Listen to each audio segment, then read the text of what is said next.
Working day என்னுடைய காலையில் நீங்கள் இவ்வளோ பேர் நீங்கள் வந்து இவ்வளோ ஆரவாரம் கொடுக்கறதுக்கு ரொம்ப ரொம்ப பெரிய நன்றி. ஏடிஎம் எனக்கு தெரிஞ்ச ஒரு மாசமாவே இதை நான் டிவியில் சொல்லிகிட்டே இருக்கேன்னு நினைக்கிறேன். எங்கே போனாலும் என்னை கேட்டுகிட்டே இருக்காங்க, ஏடிஎம்ல எப்படி நகை வரும், ஏடிஎம்ல எப்படி நகை வரும், அது எப்படி அந்த மிஷினுக்குள்ளேருந்து எப்படி நகை வரும், இந்த மாதிரி ஆர்டர் பண்ணோன்னே எங்கள் வீட்டில் இருக்கிற குக் அக்கா அவங்கெல்லாம் கேட்டாங்க, பர்வீன் அக்காலாம், சார் அது எப்படி சார் வரும், அது வரும் வெயிட் பண்ணுங்க அப்படின்னு சொல்லி. நான் ரொம்ப வருஷம் கழிச்சு ஒரு பிராண்டோட அசோசியேட் ஆகிறேன். கிட்டத்தட்ட 13 வருஷம் கழிச்சு இப்போதான் நான் ஒரு பிராண்டோட அசோசியேட் ஆகிறேன். கல்யாண ஃபேமிலி எங்களை அப்பப்போ நான் சந்திச்சிருக்கேன் சார் எல்லாம்.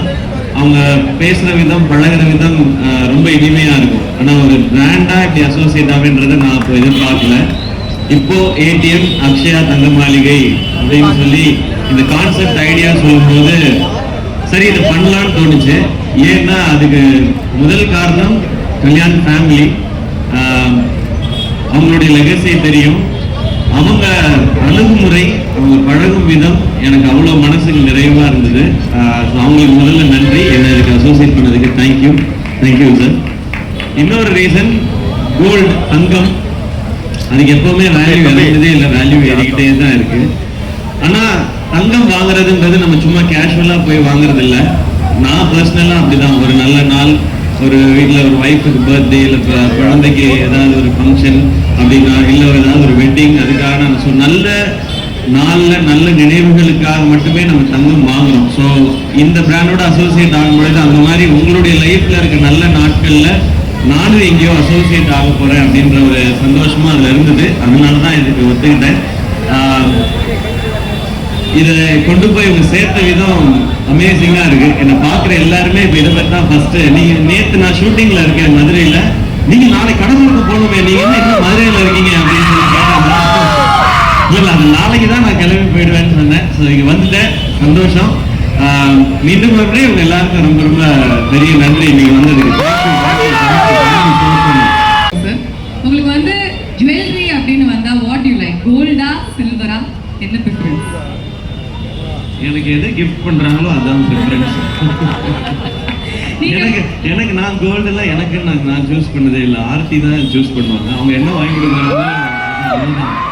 நான் ஏன் அதை கேட்டேன் அப்படின்னா, சிவாவை ஏதாவது ஒரு விஷயத்தோட நம்ம வந்து ஒப்பிடணும் அப்படின்னா தங்கத்தோட தான் ஒப்பிடணும். ஏன்னா ஒரு தடவை தங்கத்தை வாங்கி வச்சிட்டீங்கன்னா அது லைஃப் டைம் இன்வெஸ்ட்மெண்ட்டுங்க, எப்பொழுதுமே உங்களை டிசப்பாயிண்ட் பண்ணவே பண்ணாது.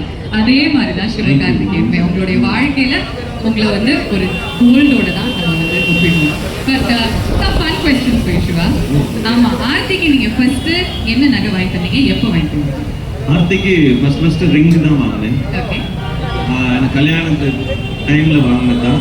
அப்போ ரிங் வாங்க மட்டும்தான் காசு இருந்துச்சு. ஸோ ரிங் தான் வாங்கினேன். அந்த ரிங்கை சாதாரணமாக கொடுத்தீங்களா இல்லை நீல் டவுன் பண்ணி அந்த ப்ரொபோசல் அந்த மாதிரி கொடுத்தீங்களா? அவ்வளோலாம் தெரியாது, அவ்வளோ ஒன்றா பண்ணலாம் கண்டுபிடிச்சிருவாங்க ஓவர் ஆக்ட் பண்ணுறான்ட்டு. இல்லை அப்படியே வெக்கப்பட்டு கொடுக்குறது தான், அவ்வளோதான். பிடிச்சிருக்கா பாருங்க அப்படின்றது தான், அவ்வளோதான். இப்போ சும்மாதே எனக்கு இந்த கொஸ்டின் நான் எதிர்பார்க்கலையே. உங்களை வந்து பல வருஷமா தெரியும் இல்லையா? ஸோ எந்த கொஸ்டின் நான் கேட்டால் கொஞ்சம் டிஃப்ரெண்டாக இருக்கும் அப்படின்னு நானும் அந்த மோடுக்கு போயிடுறேன். ஓகே, இதையும் ரொம்ப யூஸ் பண்ணிப்பாங்க அப்புறம் சிவா. நீங்கள் வந்து கடைசியாக யாருக்கு எந்த ஜுவல்லரி ஃபேமிலியில் வாங்கி கொடுத்தீங்க, எந்த நகை வாங்கி கொடுத்தீங்க? நான் இப்போ ஒரு ஷூட் போகிறதுக்கு முன்னாடி ஆர்த்தி கூட கடைக்கு போனேன். அவங்களுக்கு நகை வாங்கும்போது மட்டும்தான் கடைக்கு போவேன். அவங்க இதை பார்ப்பாங்க, அதை பார்ப்பாங்க, உங்களுக்கு தெரியும், உங்களுக்கு தெரியாத ஒன்றும் இல்லை. ஒரு 2 மணி நேரம் பார்த்துட்டு ஃபஸ்ட்டு பார்த்து அந்த டிசைனே எடுப்பாங்க இல்லையா? அதில் பாதிக்கப்பட்ட ஆண்களில் நானும் ஒரு தான். ஸோ அதுதான் அவங்களுக்கு வாங்கினது. நகை பொருட்கள்ல உங்களுக்கு பிடிச்ச விஷயம் என்ன? ரிங்கா, இயரிங்கா, பிரேஸ்லெட்டா? பசங்களுக்கு என்ன ஒன்றும் இல்லையே, நமக்கு என்ன இருக்குது, ஒரு செயின் இருக்குது, ஒரு ரிங் இருக்குது, ஒரு பிரேஸ்லெட் இருக்குது, அவ்வளோதான் இருக்குது. நம்ம இதில் ஒன்றும் வெரைட்டி இல்லை.